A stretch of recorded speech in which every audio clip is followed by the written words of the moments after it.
You ask Tiger to solve. This deals with linear equations with one unknown.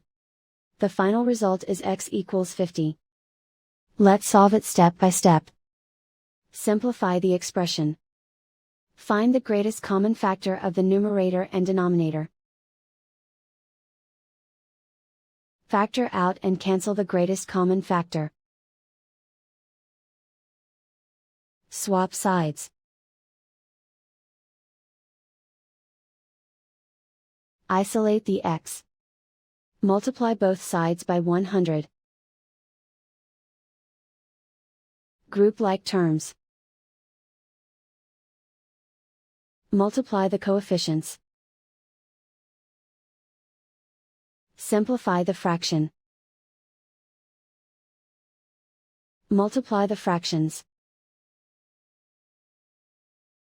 Find the greatest common factor of the numerator and denominator. Factor out and cancel the greatest common factor. And so the final result is x equals 50.